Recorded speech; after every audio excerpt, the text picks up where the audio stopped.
As a mother of a 3-year-old with autism, I understand how emotionally draining it is waiting for an autism evaluation and waiting for that diagnosis, wondering if your child is fits the criteria or not. Kind of feels like you're in no man's land. You've probably got more questions than answers at this stage. We knew a very, very long time, really, before he was diagnosed that Dexter was on the spectrum. But for me, the early days were really the most difficult. It's going to be okay. I promise it's going to be okay. What I wanted to do is go over some of the things that professionals really don't tell you very often. Maybe they don't think this information is particularly valuable. Maybe they think it's going to be confusing for you. Or maybe they've just really not thought of it from this perspective before. You know, they're professionals, but they're still human. They don't tell you what caused your child's autism. Why are you the one Googling autism and not 10 of your other friends who had children at the same time? Why you? Why your child? I know these questions go round and round in your head. Well, unless you're in the small minority of cases in which a genetic anomaly was found to be the cause of your child's difficulties, the chances are you'll never know. You'll never know. I will say there's a very, very strong genetic link, meaning that in many, many cases, if not most cases, your child's brain development was written into their genes. It was part of their very being from the minute that they were conceived. There are also likely some early environmental factors at play in some cases. We don't know all about them. Research is happening all the time. But the point I'm making is regardless of why your child is who they are, you kind of have to let go of that question. Parenting is about loving and raising and supporting the child you have, not the child you maybe thought you would have. You'll probably never know, and letting go of those questions is a key part of the acceptance process. They don't tell you that a diagnosis is not an exact science. Well, actually, I was told this, but I don't think it's common to be told this. My paediatrician actually said to me, when I was obsessing over the label and whether Dexter fit certain categories, whether he ticked all the boxes, I was forever doing that chat. He told me that autism diagnosis is very, very subjective. I've spoken about this before. It depends on many factors: the environment, the way your child presents at the time, the people that are doing the diagnosis. It depends on the location in which you live. For example, in the US, you are much more likely to get an autism diagnosis early on, because in a lot of areas you need that diagnosis to access services, whereas here in the UK it's a bit more needs-based. The list goes on and on and on. They don't tell you that the criteria for autism diagnosis is far broader than it used to be. I will link it below. If you look at the criteria they commonly use, the DSM manual, fairly recent changes came into play where a lot of different conditions were folded into the one umbrella of autism spectrum disorder or autism spectrum condition. Do you know someone that was diagnosed with Asperger's and ASPI, if you like? Well, that doesn't exist anymore. That isn't diagnosed anymore in most areas. There are pros and cons to having such a broad criteria to diagnose one condition. Some specialists agree with it, others not so much. But my point being, can you see how subjective all this is? Don't put your life on hold waiting for this major defining moment of diagnosis. Knowing how subjective it is, it's not going to give you any more information really than you already know right now. They don't tell you what your child will achieve or when they will achieve it. The only question that was going round and round and round my head for the 2 years before my son got his diagnosis: when will he speak? When will he talk to me? When can he have a conversation? And no one can tell you that. A diagnosis won't tell you when they'll have friends or be able to pick up on social cues or anything like that. No one in the world can give you those answers. And if they try to give you those answers, they're guessing. But all children progress, and because we tend to hold unnecessarily low expectations for children on the autistic spectrum, the chances are they will massively exceed your expectations. I bet in 5 years' time, you will be looking back on you now and thinking, oh, I remember when I wasn't sure if my child would do this or do that, and look at them now. I'm sure that will happen. A child's brain wiring is constantly changing rapidly, and it also changes in response to the experiences they have and the environment they're exposed to and the relationships they make with people. Nurturing a child in the right way can literally change their brain in a way that helps them manage their difficulties. The human brain is phenomenal.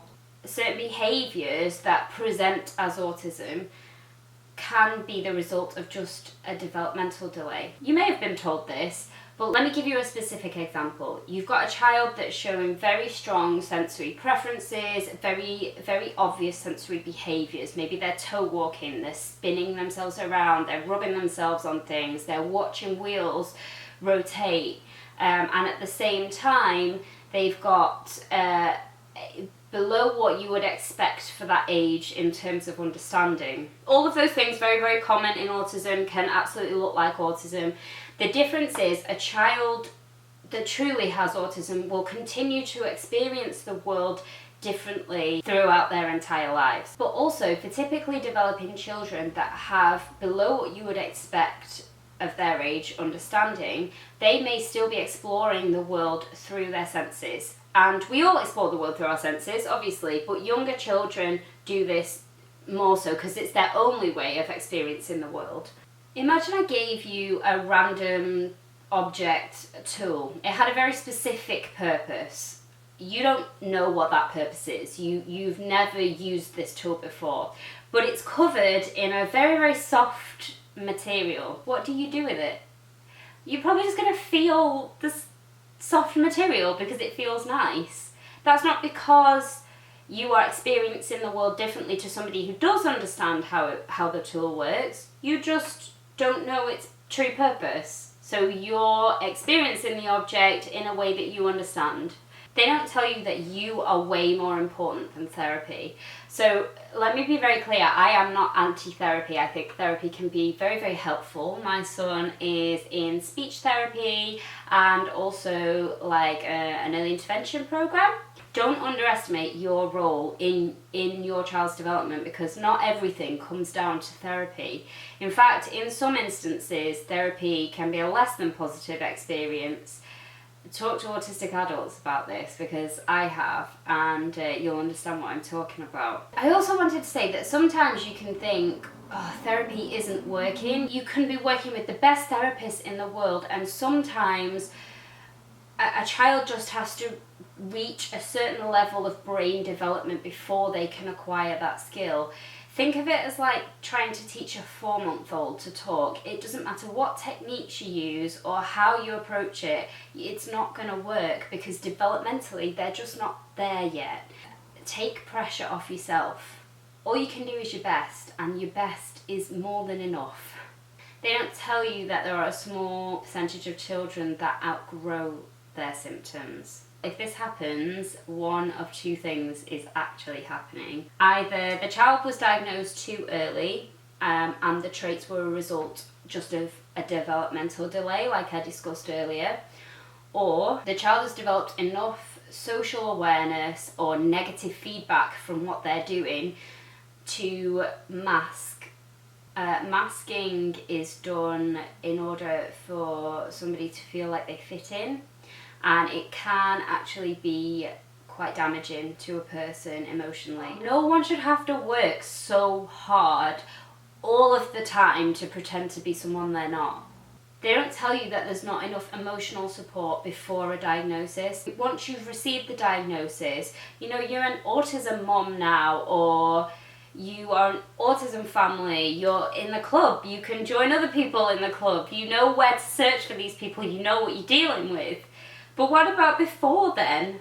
I feel very passionate about this. I went emotionally in quite a dark place in the beginning. And if you are in the position I was in, consider subscribing to our channel because I've got plans to build this community of very devoted, very loving, but utterly terrified parents that just need some positivity and just to talk to each other, because it so helps when you talk to each other and realise you're not alone. Finally, they don't tell you that autistic brains change the world. When you get a diagnosis, the focus is on explaining to you what your child's difficulties are, how you can help overcome them, what you can do, what you can work with, blah blah blah, and that should be the focus because that's what you're there to do as a parent. But there's a flip side to this. I mean, we've all heard like Einstein and Mozart were autistic, everybody's heard that. But actually psychologists speculate that many of the people that changed our view of the world and our understanding of the world